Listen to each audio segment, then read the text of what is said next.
مقام في الذرى صعب المنال.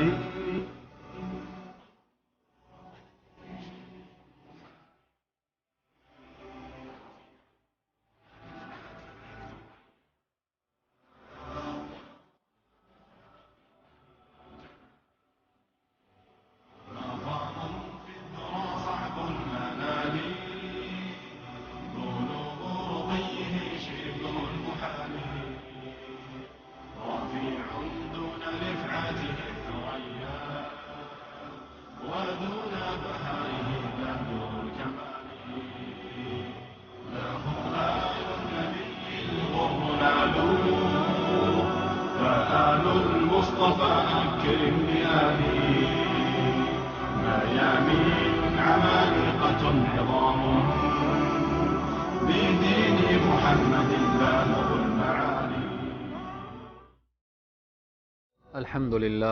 الحمد لله رب العالمين، والعاقبة للمتقين، والصلاة والسلام على رسوله محمد وعلى آله وأصحابه ومن تبعهم بإحسان إلى يوم الدين. قال الله تبارك وتعالى في القرآن العظيم: فأعوذ بالله من الشيطان الرجيم: ألا إن أولياء الله لا خوف عليهم ولا هم يحزنون. صدق الله العظيم. قال النبي صلى الله عليه وسلم: إن الله وضع الحق على لسان عمر، أو كما قال: صدق النبي الكريم صلى الله عليه وسلم. خدمت همه بینندگان عزیز و گرامی، علاقمندان برنامه الگوهای هدایت، السلام علیکم و رحمت الله تعالی و برکاته. در جلسه گذشته پیرامون اقوال و یا سخنان ارزشمند و زیبای سیدنا عمر اشاره نمودیم. سخنان سیدنا عمر سخنان در عرصه دینی و اجتماعی و گوشه در عرصه اقتصاد. سیدنا عمر رضی الله تعالی عنه خلیفه دوم اسلام، رسول نازنین می فرمایند، پیامبر اکرم صلی الله علیه و سلم فرمودند: ان الله وضع الحق، الله سبحانه و تعالی گذاشته حق را بر لسان عمر. یعنی سیدنا عمر هر آنچه که میگوید حق است. سیدنا عمر رضی الله تعالی عنه از جایگاه والا و بالای برخوردار هست. اما به این که میگیم هر آنچه که میگوید حق است، سیدنا عمر معصوم نیست. یعنی اگر جای خطای و لغزشی از سیدنا عمر، حتی گناه معصیت سر زده باشه، سیدنا عمر معصوم نیست، معصوم نبوده و ما صحابه را معصوم نمیدانیم. به این که حدیث نبی کریم صلی الله علیه و سلم می فرماید: ان الله وضع الحق على لسان عمر، یعنی اقوال سیدنا عمر، بیانات و ارشادات سیدنا عمر از کجا سرچشمه میگیره؟ از قرآن و سنت نبی کریم صلی الله علیه و سلم. یکی دو قول دیگر هم پیرامون اقتصاد، به این که یک جامعه باید اقتصاد خوبی داشته باشد، از فقر و تنگدستی نجات پیدا کنه، اشاره می کنیم. سیدنا عمر رضی الله تعالی عنه می فرمایند: احذرکم عاقبة الفراق، من شما را برحذر می دارم از عاقبت بیکاری. یعنی بیکاری خیلی عواقب خطرناک داره. انسان هایی که به هر مرض مبتلا شدن از اثر بیکاری بوده. در اخیر می فرمایند: فإنه اجمع للابواب المکروهة من السکر، کسی که خود را بیکار میگذارد به درستی که دروازه های همه زیشتی هایی که او را به سکر، به بیهوشی و به مستی و به اینها میکشانه، این دروازه ها را به روی خود باز کرده. سیدنا عمر به صراحت میگن احذرکم، من شما را بیم میدهم، میترسانم از عاقبت بیکاری. این قول سیدنا عمر هست.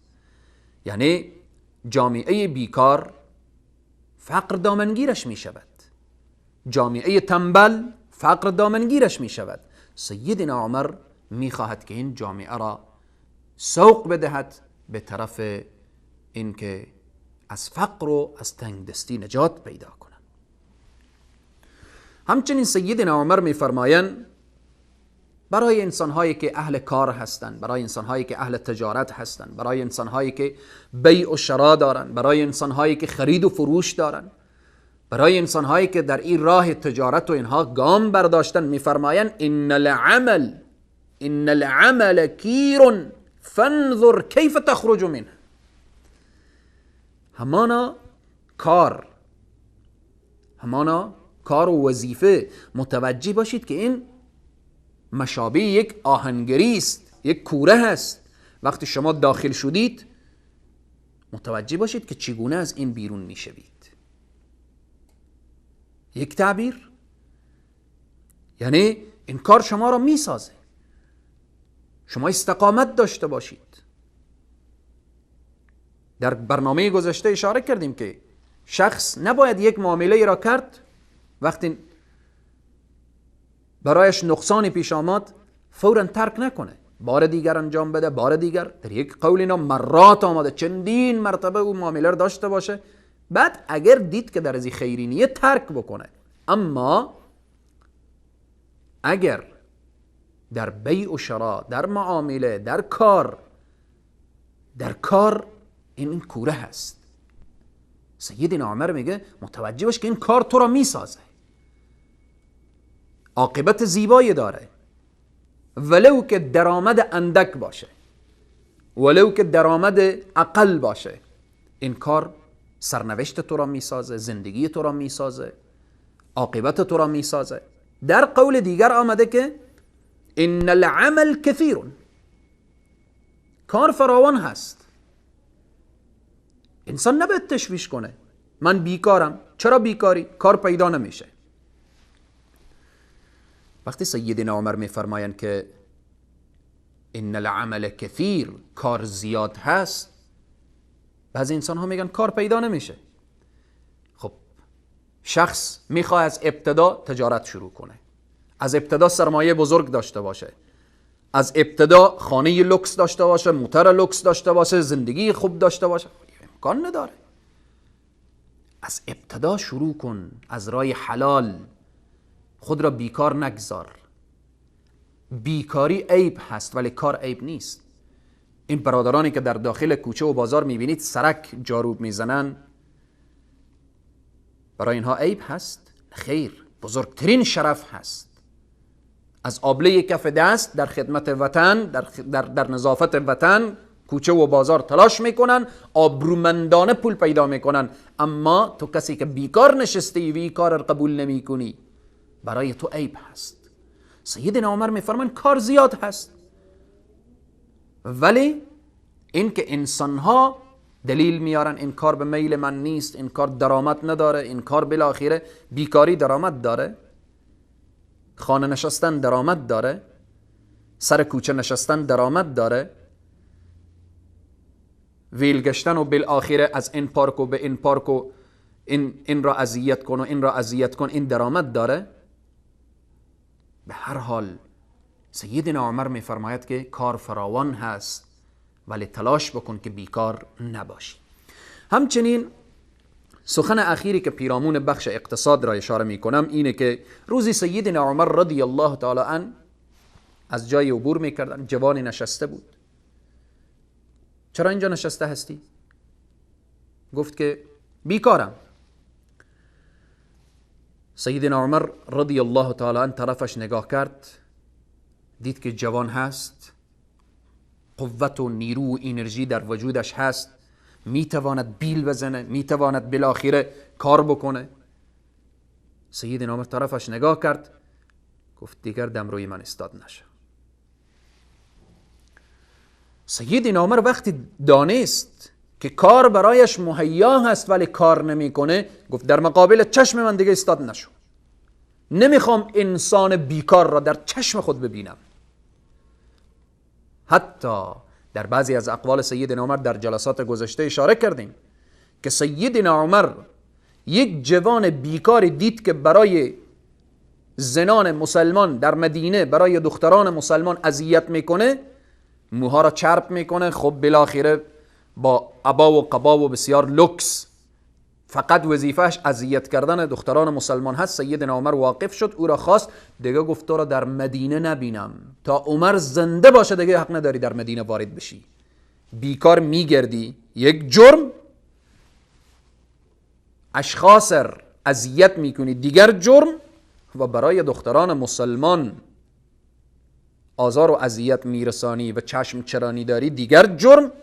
تا عمر زنده باشه دیگه حق نداری در مدینه داخل بشی. سیدنا عمر با اشخاص بیکار، با اشخاص ویلگرد، اشخاصی که ضربه به اقتصاد جامعه بزنن با وسیله بیکاری خود، فقط مصرف داشته باشن و عاید نداشته باشن، سیدنا عمر با اونها چنین برخورد میکرد.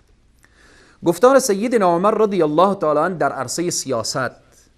سیدنا عمر گفتیم اقوال زیاد دارن، اقوال سیدنا عمر در عرصه سیاست و اینها. سیدنا عمر میفرمایند من لم یعرف الشر یقع فیه. کسی که شر ندانه و نفهمه که چی چیز شر هست، چی چیز بد هست، واقع میشه در او. چگونه؟ کسی که کفر را نشناسه. چی میدانه این کفر هست؟ اعوذ بالله داخل میشه در دایره کفر. کسی که شرک را ندانه، زمانی که انسان خیر و شر را دانست، تفکیک کرد، این خیره این شر، آنجا میدانه که من کجا برم. سیدنا عمر این یک سیاست هست، سیاست اسلام همین هست. اما امروز سیاست های امروزی، اگر بخوایم سیاست های امروزی تعریف کنیم چی میگوییم؟ سیاست های امروزی یعنی دروغ، یعنی فریب، یعنی چم، یعنی مردم آزاری، یعنی جیب مردم را خالی کردن و جیب خود را پر کردن، یعنی فقط به فکر خود، یعنی در هم و غم خود، فقط من راحت باشم ملت همه بمیرن، من جان من در امن باشه همه ملت ویران بشن. این سیاست امروزی هست، چم و فریب و دروغ و حیله و بالاخره همه ارزش های انسان فدای فقط قدرت بشه، دین و اسلام و قرآن و اینا همه فدای قدرت بشه. این سیاست پوچ امروزی.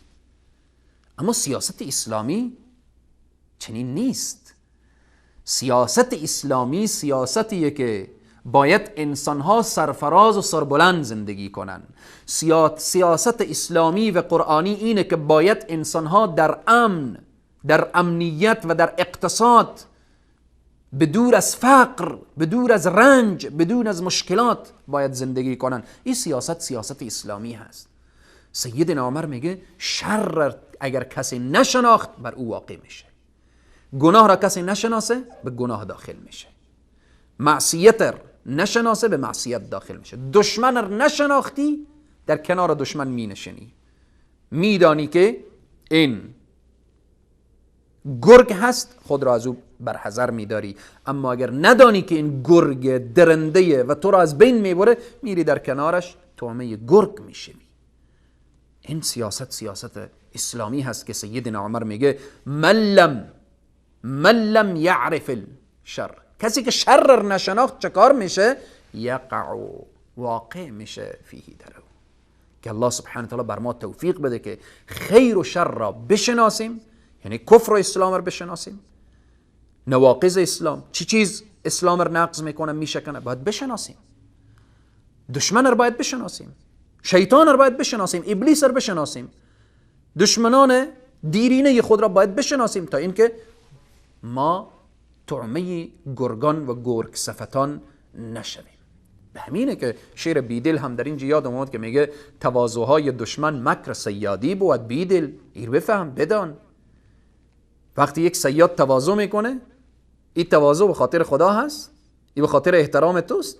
تواضعهای دشمن مکر صیادی بود. صیاد وقتی خود را خم میکنه به خاطر چی؟ مکر صیادی بود بیدل، که خم رفتن صیاد بهر قتل مرغان است. رسول الله میفرماین المؤمن کیس، مؤمن باید زیرک باشه، هوشیار باشه، نباید دشمنان او را فریب بدهند، نباید از یک سوراخ 2 مرتبه یا چندین مرتبه گزیده بشه. این سخن سیدنا عمر در عرصه سیاست. دیگر این که سیدنا عمر میفرمایند فإن أسعد الولاة من سعدت به رعيته وإن أشقى الولاة من شقيت به رعيته.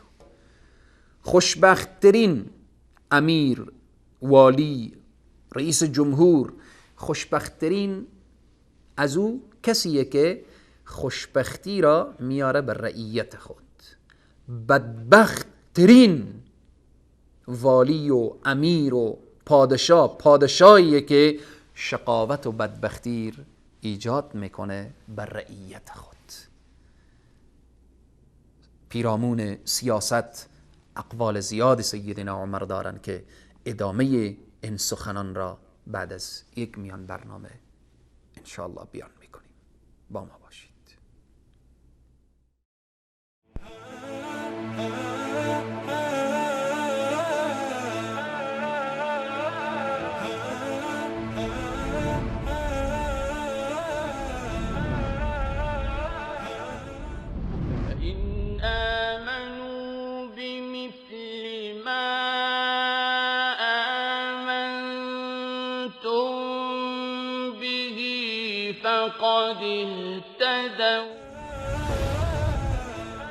فإن آمنوا بمثل ما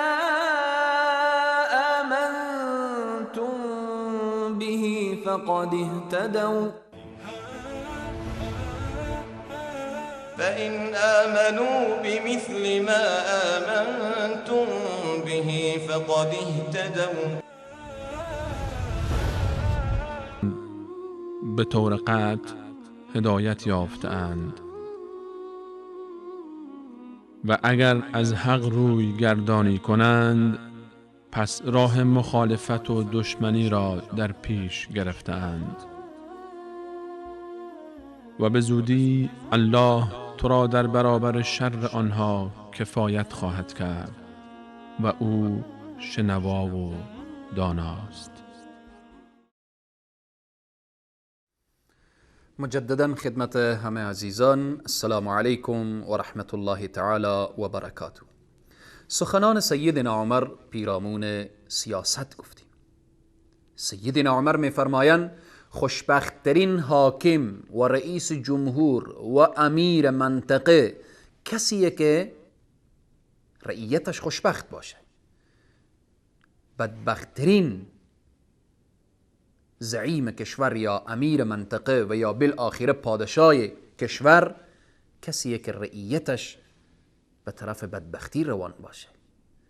پس به هر حال سیدنا عمر هست که میخواهد که سیاست برای زعما، برای بزرگان و برای مسئولین بفهمانه که ای کسی که تو در فلان منطقه رئیس جمهور هستی، در فلان منطقه تو مسئول هستی، اگر زیر دستان تو بدبخت بودن این نشانه بدبختی توست، اگر زیر دستان و رعیت تو خوشبخت بودن، آرام بودن، این نشانه خوشبختی توست، نشانه فوز و فلاح و رستگاری توست.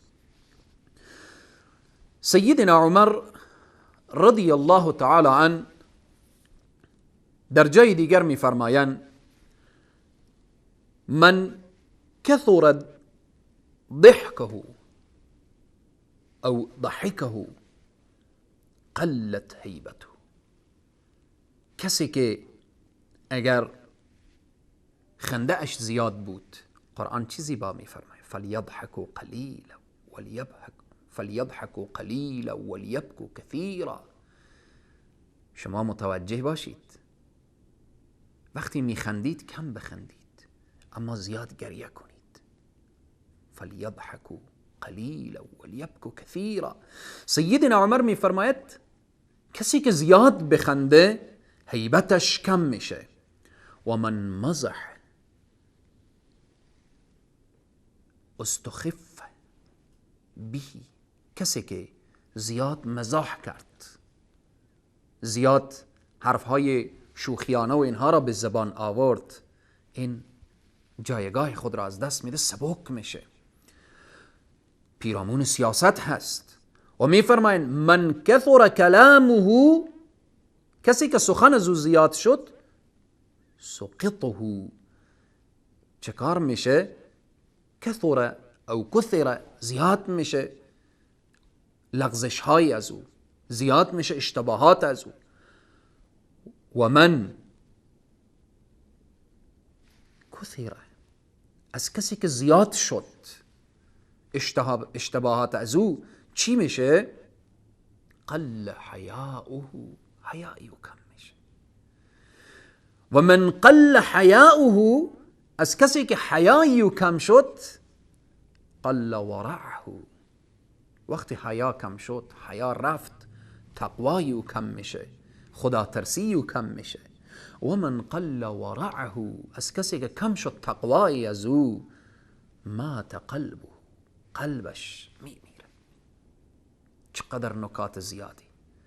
خنده زیاد هیبت را کم میکنه، مزاح زیاد انسان را سبک میکنه، از وزن انسان کم میکنه. حرف زدن، حرفهای بیهوده به زبان آوردن، اشتباهات زیاد میشه.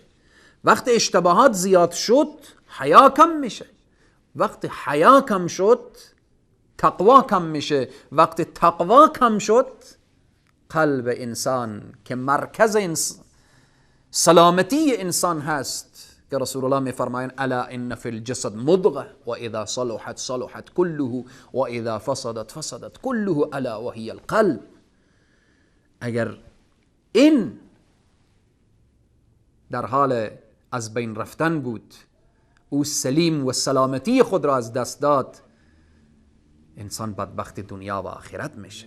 روز قیامت چگونه روزی است که یوم لا ینفع مال ولا بنون الا من اتى الله بقلب سلیم. روز قیامت ارزش داره قلب سالم، نه مال به درد میخوره، نه اولاد به درد میخوره، مگر چیزی که اونجا ارزش داره قلب سلیم. و قلب سلیم هم تا زمان سلیم هست و سالم هست که با تقوا زنده باشه، با تقوا، با ورع آبیاری بشه. سیدنا عمر میفرمایند که باید که انسان متقی مواظب قلب خود باشه. قلب در وجود انسان حیات داره که انسان متقی باشه. وقتی ورع و تقوای انسان از بین رفت، قلب چه کار میشه؟ میمیره. سیدنا عمر رضی الله تعالی عنه در جای دیگر میفرمایند از سخنان ارزشمند ایشان: اذا رأیتم العالم يحب الاغنیاء فهو صاحب الدنیا. هنگامی که دیدیم یک عالم را دوست داره اغنیا را، میره در مقابل اغنیا، در مقابل بالآخره ثروتمندان، در مقابل انسانهایی که اهل دنیا هستند تواضع میکنه، این را بدانید که این اهل دنیا هست. درست 4 کتاب خونده ولی این توجه به آخرت کمتر داره، این صاحب دنیا هست. و اذا رأیتموه یلزم السلطان من غیر ضرورت فهو لص. اگر دیدیم عالم را رفت پیش یک حاکم، پیش یک پادشاه بدون ضرورت، اگر رفت او را دعوت کرد، او را تعلیم دین داد، او را فهماند مشکلاتش را، او را راهنمایی کرد، نعمه. اما اگر به خاطر این که این پادشاه هست رفت عالم به نزدش، این را بدانید که او عالم نیست، فهو لص. لص یعنی چی؟ یعنی این دزد هست، یک خائن هست، به دین خیانت کرده، به علم خیانت کرده، به اسلام و به قرآن خیانت کرده. سیدنا عمر قول دیگرشان که معروف و مشهور هست که برای کسانی که به نام دین سر ملت ها حکم رانی میکنن و فرمان میدهن و در کشورهای اسلامی به عنوان زعیم و به عنوان رئیس جمهور و به عنوان حاکم قرار گرفتن، سیدنا عمر میفرماید که متوجه باشید که انا قوم اعزنا الله بالاسلام فلا نطلب العزة فی غیره. وقتی رئیس جمهور میشی رای از مردم مسلمان میگیری، مردم مسلمان هستن که تو را تعیین کردن. پس متوجه باش که وقتی اعتماد کردن ملت مسلمان برای تو، رعیت مسلمان برای تو، مسلمان ها به تو اعتماد کردن و تو را به عنوان حاکم و مقتدا، به عنوان بزرگ خود انتخاب کردن، این عزت را دیگه از غیر اسلام طلب نکن. سیدنا عمر میگه ما قومی هستیم که اسلام به ما عزت داده. انسان مؤمن و مسلمان، این عزت خدایی است. الله سبحانه و تعالی میفرماید ولله العزة ولرسوله وللمؤمنین ولكن المنافقین لا يعلمون. منافقین عزت را از دیگر جاها میدانند، اما انسان مؤمن و مسلمان باید این را بدانه که این عزت من، اسلام به من این عزت را داده. و همچنین سیدنا عمر میفرمایند تفقهوا قبل ان تسودوا. پیش از این که به مسئولیت قرار میگیرید چه کار کنید؟ خود را آگاه کنید. در هر فنی که میخواید به اونجا گام بردارید، قبل از اون خود را واقف کنید. اگر رئیس جمهور میشوید نگاه کنید که من میتوانم رئیس جمهور بشم. اگر شما وزیر میشوید، وزیر کدام، در کدام عرصه؟ آیا تخصص شما هست؟ اگر شما وزیر یک کابینه قرار میگیرید در جایی که تخصص شما نیست، در حقیقت شما هم به خود هم برای ملت خیانت کردید. سیدنا عمر میگه تفقهوا قبل ان تسودوا.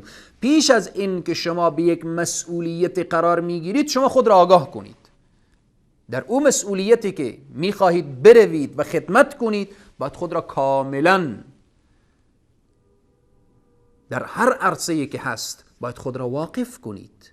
به اینه که خیلی از مسئولین کشورها به مسائل واقف نیستن و در اون مسندها قرار گرفتن و ملتها را زدن ویران کردن، چون هم و غمشان فقط قدرت و قوت و سلطه بر انسانها هست، نه چیز دیگر. به اینه که اکثر کشورها دچار مشکلات شدن. سیدنا عمر رضی الله تعالی عنه از سخنانشان این هست که والله لا يصلح لهذا الامر يا ابن عباس، قسم به الله که من صلاحیت نمیدهم در این امر ای ابن عباس الا القوی. یعنی هر انسانی که هر جا حاکم میشه، مسئول قرار میگیره، باید قوی باشه. من یک قوی را انتخاب میکنم. چگونه قوی؟ الا القوی فی غیر عنف. قوی که بالاخره او قوی باز چنین نباشه که بره ظلم بکنه، ستم بکنه. قوی باشه، قوت فکری و جسمی و بالاخره سخنش قوی باشه، فکرش قوی باشه، اندیشهش قوی باشه، اما نه چنان قویه که بره از این قوت خود سر ملت و اینها ظلم و ستم داشته باشه. چنین قوی نه. و می فرماین کسی را در جای انتخاب میکنن که اللین من غیر ضعف، کسی بره که انسان نرم باشه، اما نه فرق نرم تا ضعف. انسانی که دارای نرمی باشه اما دارای ضعف نباشه. کسی که دارای ضعف فکری و لسانی و جسمی و ضعف عقیدتی و اینها قرار داشته باشه، این لین نیست. سیدنا عمر می فرمایند که من کسی را در جای انتخاب می کنم و او را به مصلحت می بینم که بره که قوی باشه، قوی که فی غیر عنف، اللین من غیر ضعف.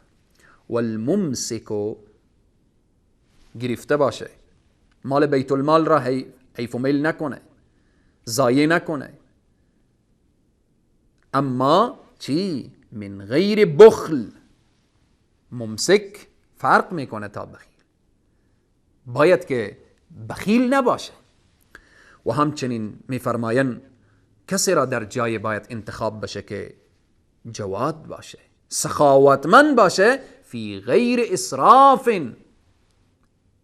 مصرف نباشه، اسرافکار نباشه، ولی جواد باشه، دست بازی داشته باشه، برای فقرا و مستضعفین باید که برسه. این سخن سیدنا عمر رضی الله تعالی عنه.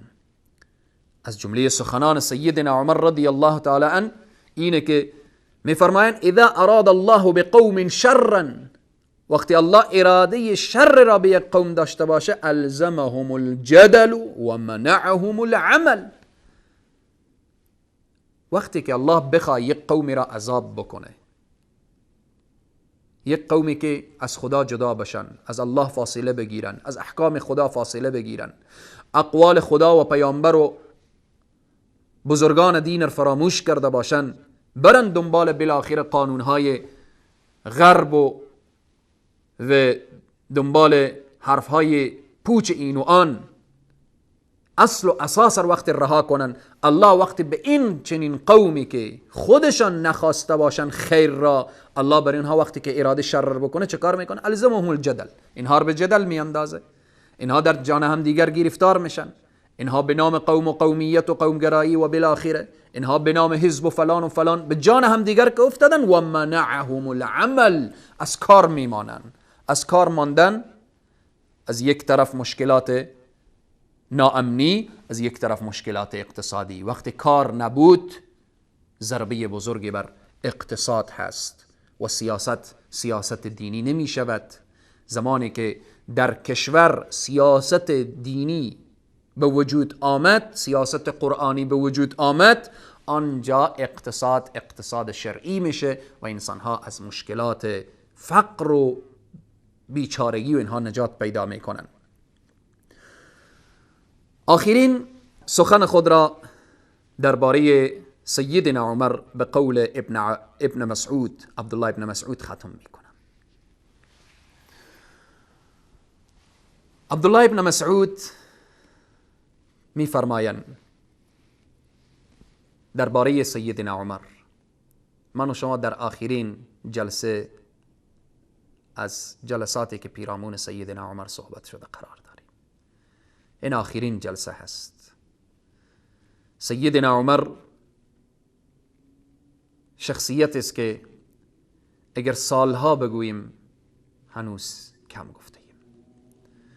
عبدالله ابن مسعود می فرماید کان اسلام عمر عزا و هجرته نصرا و امارته رحمتا. می فرمایند اسلام آوردن عمر عزت بود و هجرت عمر نصرت بود و امارت عمر یعنی دوران خلافت عمر رحمت بود. الله اکبر. بنازم به همتت، به غیرتت، به شهامتت، به زهد و تقوا و پرهیزگاریت، ای فاروق اعظم، ای عمر ابن الخطاب. هر جایی که بحث از عدالت به میان بیاید، ناخودآگاه زبان فریاد میزند عمر. هرگاه سخن از نامت بیاید عمر، ناخودآگاه بحث از عدل و عدالت می شود.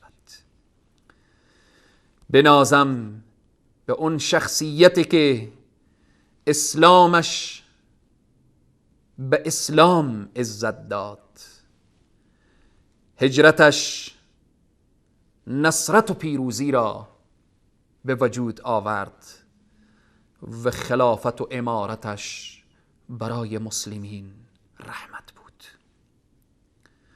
عزیزان و بزرگواران، می توانیم بگوییم که این فقط شمه و قطره من با علم اندک و با فکر قاصر و با زبان لکنه‌دار، من خود را از این خیلی کوچکتر می دانم که من بیایم پیرامون فاروق اعظم حرف بزنم. فقط ذره و قطره و شمه بود که از زندگی فاروق اعظم بیان کردم. و در اخیر می خواهم اگرچه کتاب‌های زیادی پیرامون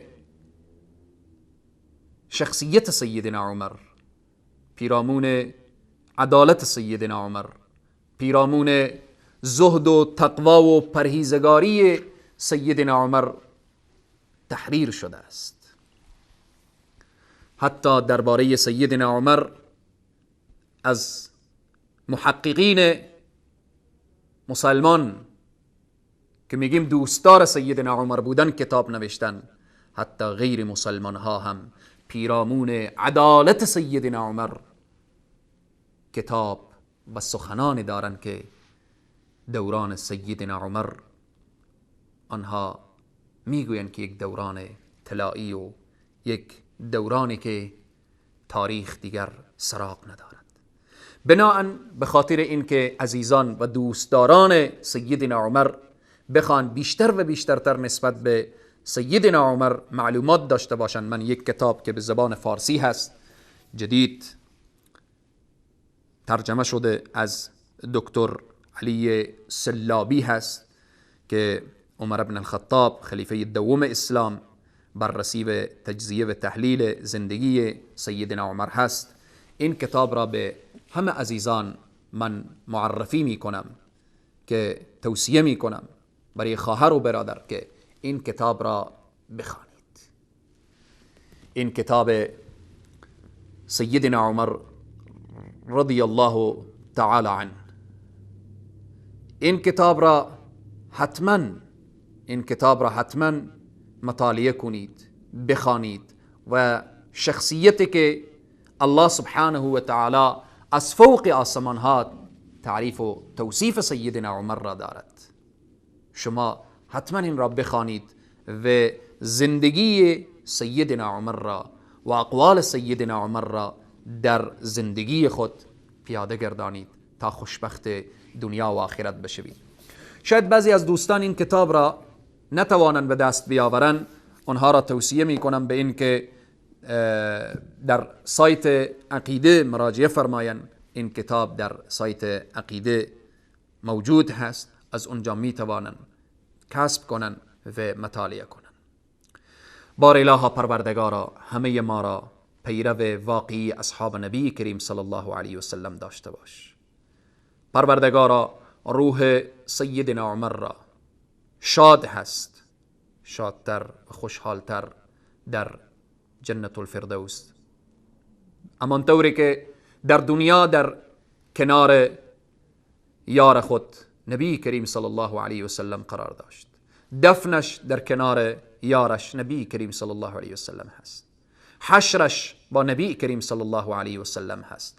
بار الها پروردگار همه ما را در روز قیامت در کنار نبی کریم صلی الله علیه و سلم، در کنار سیدنا ابوبکر صدیق و در کنار سیدنا عمر فاروق محشور بدار. پروردگارا بر ما توفیق بده که راه سیدنا عمر را تعقیب نموده و اقوالش را در زندگی خود پیاده کنیم و همانطوری که نبی کریم صلی الله علیه و سلم فرمودن که به هر کدام از صحابه من شما اقتدا کنید هدایت می شوید، ما به سیدنا عمر و سایر صحابه باید اقتدا کنیم، چون قرآن میگه فین آمنوا بمثل ما آمنتم به فقد اهتدوا. هر زمانی که ایمان شما مثل ایمان صحابه شد شما هدایت شدید. اگر ایمان شما مثل ایمان صحابه شد، یعنی به راهی که صحابه رفتن به همان راه که شما روان شدید، خوشبخت دنیا و آخرت میشوید و هدایت میشوید. هر روز در نماز میخوانید اهدنا الصراط المستقیم، خدای ما را هدایت کن به راه راست. راه راست کدام راه هست؟ راه صحابه هست. انعم الله عليهم من النبيين والصدیقین والشهداء والصالحین وحسن اولئک رفیقا. صحابه بودن که شهید شدن، صحابه بودن که صالحین بودن، صحابه بودن که در راه الله سبحانه تعالی زحمت کشیدن. الله سبحانه تعالی ما را در راه اصحاب جلیل القدر نبی کریم صلی الله علیه وسلم، خصوصا در راه فاروق اعظم خلیفه دوم اسلام، ما را ثابت قدم داشته باشد. موفق و پیروز و سرفراز و سربلند باشید. ان شاء الله از جلسه بعدی پیرامون خلیفه سوم اسلام ان شاء الله بحث ما آغاز خواهد شد. تا برنامه بعد شما را به خداوند کریم و رحیم می سپارم. والسلام علیکم و رحمت الله تعالی و برکاته.